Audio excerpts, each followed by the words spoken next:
around him right now. The 49ers and him have not reached a contract extension yet. So we've got to ask, how long is this going to go, and how many games can the 49ers truly win without Nick Bosa? We're going to be talking schedule, talking Nick Bosa right after this.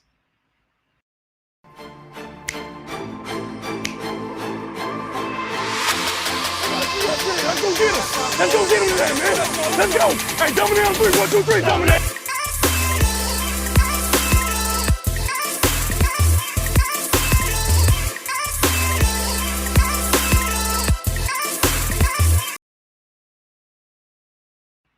Those are the three numbers when you talk about a signing bonus. It's guaranteed money at signing, and average per year. Those are the main numbers that when you're talking about it, that's what's important when you come about Nick Bosa. And so Nick Bosa, will he play week one? I think that's a great question, but when you really have to understand the contract situation, you'll start to understand where the 49ers and Nick Bosa, who's not necessarily to blame, but what side you kind of have to think about. When you talk about the contract, Bosa's ask is likely going to be, I want the highest APY, I want the highest total guarantees, I want the highest guaranteed at signing. Is that a fair ask? I honestly think it absolutely is a fair ask. When you talk about it, the numbers haven't been reset this offseason. It's been TJ Watt's deal that was the main offsetter when you talk about contracts and things like that. TJ Watt's deal was the main deal that really set the market, right? He got a 4-year deal, got $80 million guaranteed at signing and things like that. I think that when you talk about the overall structure of deals, that's a deal that you definitely got to look at. But TJ Watt signed in 2021. Every other deal after that, Von Miller signed in 2022, but if you look at APY, TJ Watt clearly clears that. Aaron Donald signed in 2022, but nobody has signed this offseason. So you already have the benchmarks. You have the parameters for what a deal is going to be like. When you look at Aaron Donald's deal, Aaron Donald is earning $31.6 million average annual value. And then if you look at the signing bonus, he also got the highest, TJ Watt got the highest, $35.59 million, just edging out Joey Bosa's. Remember, Nick Bosa likely will exceed all of these numbers. Guaranteed at signing, TJ Watt, $80 million. Aaron Donald's all the way down at 46.5, given it's a 3-year deal. And then when you talk about practical guarantees, meaning guarantees in terms of money, including like injury guarantees, well, guess who's number one? It's Joey Bosa at $102 million. So let's take all of these numbers at face value, right? Again, Bosa's $102 million in guarantees comes on a 5-year deal. TJ Watt's was $80 million in guarantee, which he got at signing. And so I think that when you look at all these numbers, let me characterize it for you. 1, Nick Bosa likely gets a 5-year deal. And if he gets a 4-year deal, it'll still come in excess of the average annual value of Aaron Donald at $31.6 million. Meaning, expect a deal in the $32 to $35 million range in average annual value. Now, does that number truly matter? No, because Nick Bosa likely doesn't see the full course of this deal. What do I mean by that? Do I think he's going to get traded?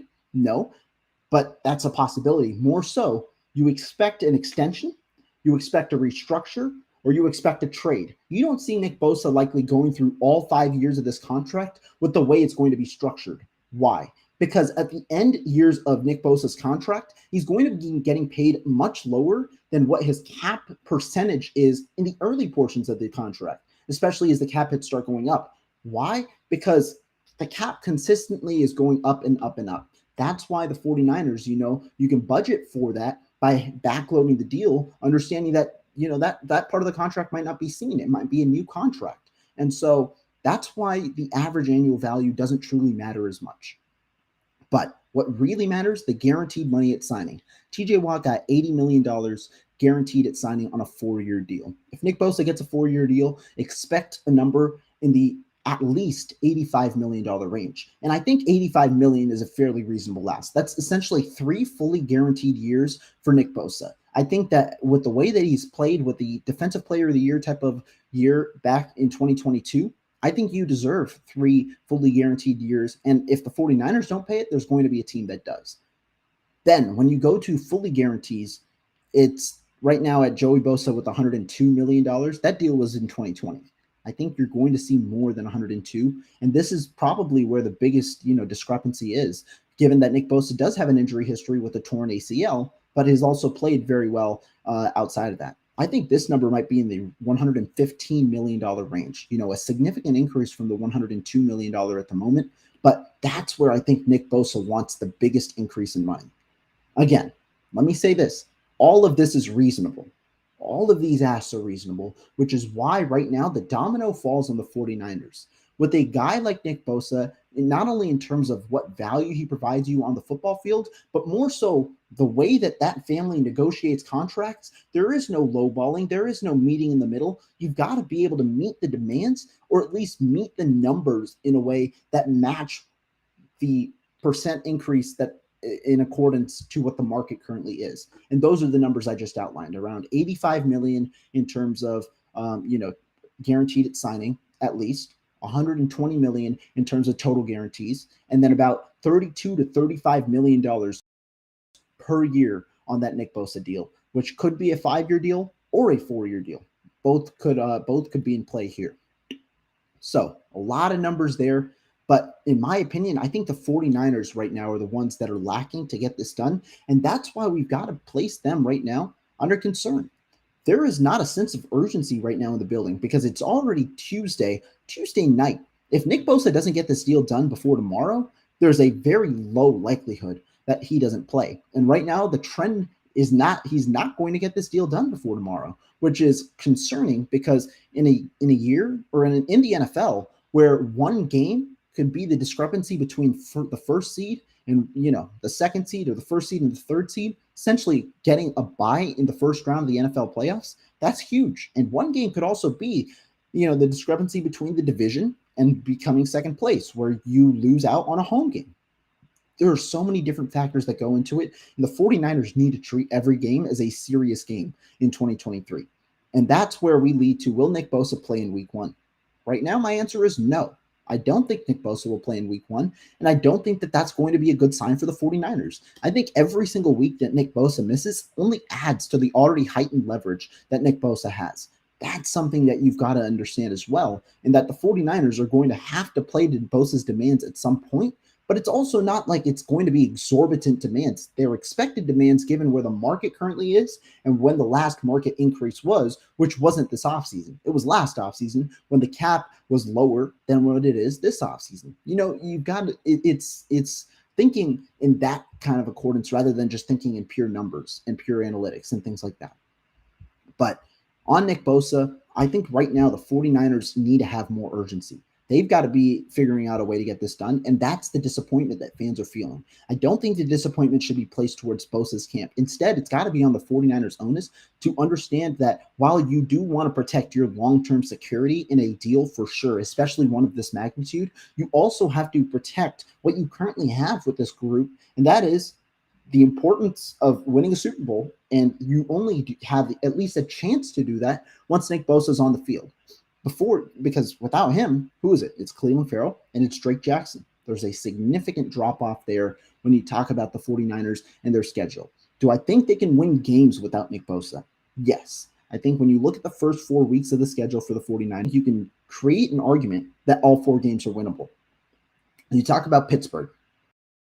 I think the 49ers, going into that game as favorites, you can win that game. Then you face off against the Los Angeles Rams, a team right now that has improved for sure, especially health-wise compared to last year, but also is facing injuries of their own to guys like Cooper Kupp. That's a winnable game. You face the New York Giants at home. Is that a winnable game? I believe so. And then the Arizona Cardinals, who have an argument of being the worst team in the NFL at home. That's another winnable game.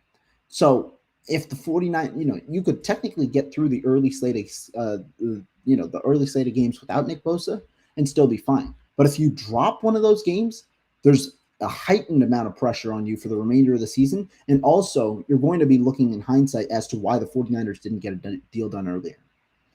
Now, that's what I've got to say on Nick Bosa. Now I want to get into something that I haven't done on the channel yet this offseason, something I did last year, and something I want to do before the season starts. That is my schedule prediction, because I haven't shared what I kind of think what the 49ers are going to do this season. And we've got all 17 games here up on the screen. When you look at it, the 49ers, they start off on the road against Pittsburgh. You got 17 games on this slate, a couple of interesting ones, a couple of primetime ones, and a couple of tough opponents for sure. I'm going to just go through every single game and just give you my thoughts. And again, this is a preseason kind of prediction. Just want to give you my thoughts on each of these games and where I think the 49ers ultimately end up. Week 1 on the road against Pittsburgh. Not many people may like this. I think it's a loss. Right now, I think it's going to be a close game. I think it's going to be more so low scoring, but I do think the 49ers don't come out with a win in this one. Am I putting more faith in Kenny Pickett than Brock Purdy? No. But I think right now the Pittsburgh Steelers as a whole, more cohesive unit. And I think that, on the road, the 49ers are going to face a tough challenge. That Pittsburgh defense is no joke. And the 49ers have some strong players on their team. But George Kittle nursing a groin injury. That's something, that he's nursed now for 2 consecutive seasons, one that caused him to miss time at the beginning of last year. This is something you're going to have to worry about when it comes to George Kittle. And overall, the 49ers have a couple of players nursing some key injuries. Talanoa Hufanga with a Baker cyst. You've got Deshaun Gibson nursing some undisclosed injury. Dre Greenlaw came back from a hamstring injury this week. They're all saying they're good to go. You do have to worry about that early season, the early season rust when it comes to injuries and returning from them. That's something that I think definitely has to be put in play. I also don't know if the offense will start strong. The 49ers don't have a tendency of starting that strong, right? I mean, last year was a monsoon game. You look at that 19-10 deficit to the Chicago Bears. That's something you got to look at. But overall, this team doesn't have the best, it's not notorious for starting strong. And I think over there, you've got a very well-coached team in Pittsburgh, marked by a good defense where you've got players that can play at all 3 levels. You've got TJ Watt on the other side over there, which might be a tough, opening welcome to the NFL moment for Colton McKivitz. And then you've also got a fairly solid offense, better offensive line than last year, where, last year's offensive line was pretty poor for Pittsburgh. They added to that. They traded up. They got Broderick Jones at tackle. They also signed James Daniels. They have a couple of pieces, on that offensive line. They've got I think it's going to be a little improved compared to last year. I'm going to say that Pittsburgh comes out with a win in week 1. Moving on to week 2, though, the Los Angeles Rams, even though it's on the road, where essentially it's a home game for the 49ers, I think this one's going to be a win. I think the 49ers will come out swinging against the Los Angeles Rams. They've had their number in the past few years. And I don't think that while this Rams team has improved, there's still some injuries. You don't know what's going to happen with Cooper Kupp at the moment. And I think that right now, without Cooper Kupp, I don't know if the Rams can have enough firepower offensively. You look at the weapons there, Van Jefferson, Tyler Higbee, they haven't really had strong NFL careers to where you can trust on them to be a number 1 throughout, the entire season, let alone one game. And so right now I'm going to place my faith in the 49ers. I think they win this game and start off 1-1. That leads them to a Thursday night bout against the New York Giants at home.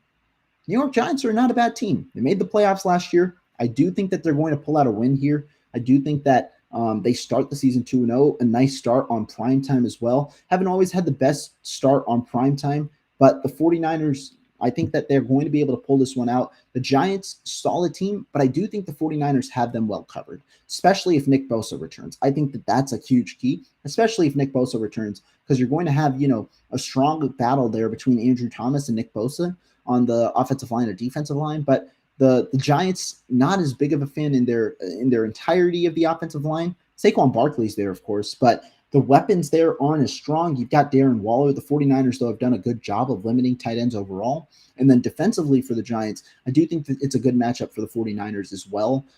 You've got some strong pieces, definitely. That defensive line is definitely improving every single year. You've got Dexter Lawrence in there, who I believe got paid. You've got a couple of young guys, Thibodeau, Azeez Ojulari. You've got a couple of young guys for sure in there. But I do think the 49ers pull this one out. And then week 4 against the Cardinals, it's a win. They're not going to have Kyler Murray for that game.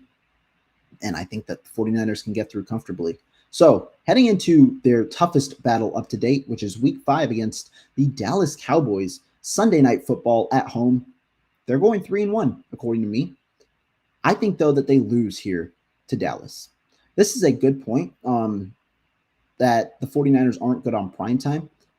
But I do think that the 49ers do win the week 3 game, but here they lose on to Dallas in primetime. It's a tough matchup. The 49ers, though, have had the better of the Cowboys in the past few years. but I do think that they'll come out a little flat-footed here in this first, appearance. They could see each other in the playoffs, but I think that they'll end up losing this game, go 3-2 coming out of week 5. Then they go to Cleveland, week 6 at the Cleveland Browns. This one's another good one. I think the Cleveland Browns will be improved as well. I do expect a better year from Deshaun Watson on the field. I do expect a better year from Deshaun Watson, in year 2 of that offense. And I think that overall, when you look at that offense, Nick Chubb's still there. You've got a strong offensive line. You still have good receivers and Amari Cooper out there. David Njoku continues to improve, and I think that defense is a little solid. So I think that that's a solid game. Do I think that this is a slam dunk win? No. It's on the road in Cleveland against a pretty tough opponent who I think can make some waves this year, albeit in a tough division. Do have the 49ers pulling out with a win in this one after a tough game in week 5. But the thing I want you to notice, look at these weeks 5 to 8. You've got 2 road games, 2 home games, but 4 pretty tough opponents that can, cause a grind. I think that this is going to be a very important part of the 49ers schedule here. This week 5 to 8 going into the bye week. I think that this is going to be, a pretty determining factor when you consider how the 49ers have started in years past. Hovered around 500 going into their bye week. And I think that that could be a similar case here.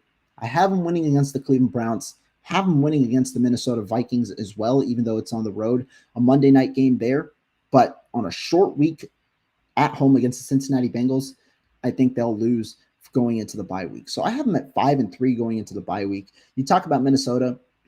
It's a similar offense. I mean, it's the Kevin O'Connell offense, who's a Sean McVay disciple, who is a Kyle Shanahan disciple.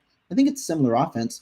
But I think that offense, when you look at it overall, it's a solid one. You got Justin Jefferson, Alexander Madison, I think is this pretty darn solid running back. Kirk Cousins has done well, albeit not on prime time. So that could be, a factor into why I have him winning. I think that there are a lot of things that you look at here into another good matchup, but I think they come out with a win there, but come out flat-footed against Cincinnati Bengals in a really tough matchup. You go, though, past the bye week, and it's not like the games are slowing down. The 49ers are playing the AFC North, I believe, the AFC North this year. Those are 4 tough teams. You've got the Browns, you've got the Ravens, you've got the Bengals. Those are 3 tough teams right there. And then you've got a team from the AFC South here, the league leader last year in the Jacksonville Jaguars. I think the 49ers, though, can pull this one out with a win. I think they go 6-3 coming out of the bye week. Both teams have their bye week there. I think freshening up will help them in this week 10 matchup. They did play the Jacksonville Jaguars, I believe, 2 or 3 seasons ago, but I think they come out with a win here. Tampa Bay at home, comfortable in them winning here. That leads them to 7-3. But now comes another tough stretch.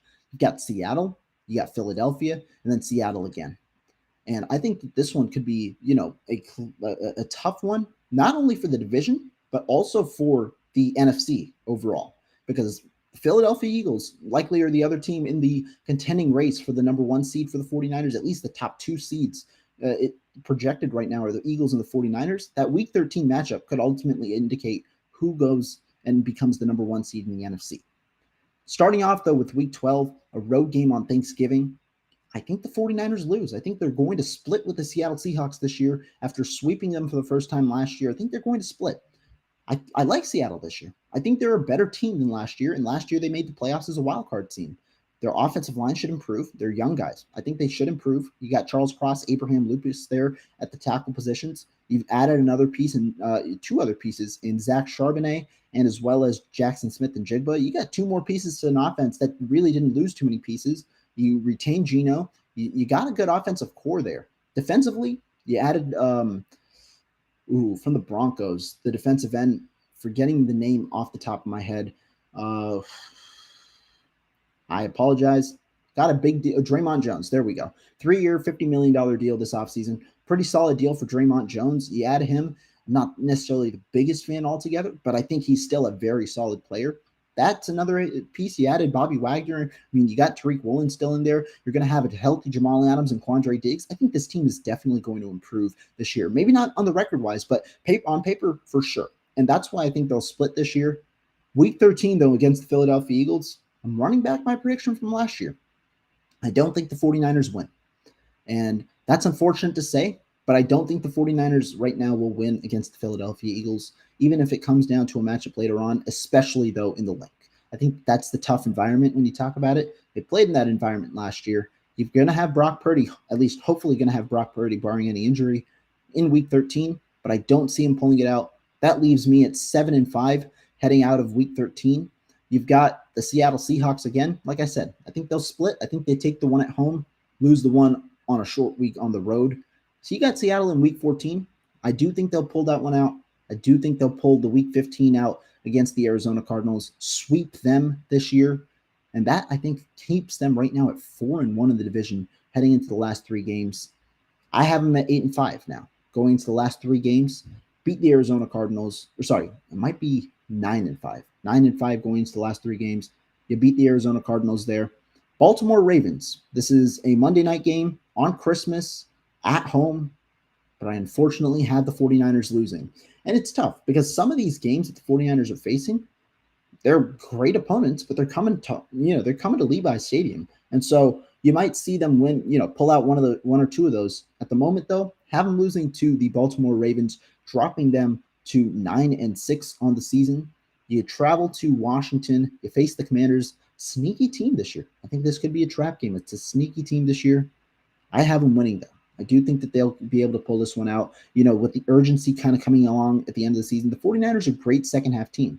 They've been over the last 2 years when they've made pretty strong playoff runs. They've been a great second-half team. I think they're going to feel the urgency here and pull that one out. They played the Commanders recently as well. Were able to win in that game. I think they win one, although I think the Commanders, are improved this year. Week 18, though, Los Angeles Rams at home. Do think the 49ers win, sweep the Rams, go 5-1 in the division, and end 11-6. A lot of different movement here, but I think the 49ers are going to be able to go 11-6 this year. If you talk about, the different things around the 49ers right now, with their schedule, I think that there are a couple of different things that you can look at. One, the difficulty of opponents in 2023. You talk about different opponents the 49ers will face. You face the Ravens, who should be improved this year after some major injuries last year, including Lamar Jackson. You obviously face the Seahawks twice. You face the Eagles. You face Jacksonville, who made the playoffs last year. You face Cincinnati, who makes the playoffs last year. Minnesota, who made it. Cleveland was just short, but they're a strong team. You face Dallas, who made the playoffs last year. And then you face the New York Giants, who made the playoffs last year. And then a Pittsburgh Steelers team, which, you can never count out the Steelers as long as Mike Tomlin's your head coach. Pretty strong schedule for the 49ers here this year. Not to mention, they're always going to be a team that travels a lot, given their, nature of being an NFC West team. So there's a lot to consider here with the schedule. Nick Bosa, that's why you want him there for that week 1 matchup. Projecting the 49ers to lose right now, projecting them not to have Bosa. They have Bosa, it might be a different story. And that 11-6 that I project could go to a 12-5, which might be strong enough to help you win a division and an NFC championship, NFC title. So, you've got a lot of different moving pieces here. I think the schedule, though, is going to be a tough one for the 49ers this year, especially, uncertainty right now at the quarterback situation. We'll see how Brock Purdy responds when he's out there for a full game rather than just 1 or 2 drives. Very excited to see that. But it all comes down to a halt, in just 5 days when the 49ers face off on Sunday against the Pittsburgh Steelers. We'll wait and see whether Nick Bosa is going to be at that game or not. That'll be a huge question. But this is going to be an exciting year for the 49ers. We started off with Nick Bosa. Going to end today's episode with the schedule. A shorter one today. I'm by myself, but tomorrow I will not be. We'll be with Marco. We're going to have a fun show. Make sure you guys tune in. But thank you guys so much, and we will catch you guys next time.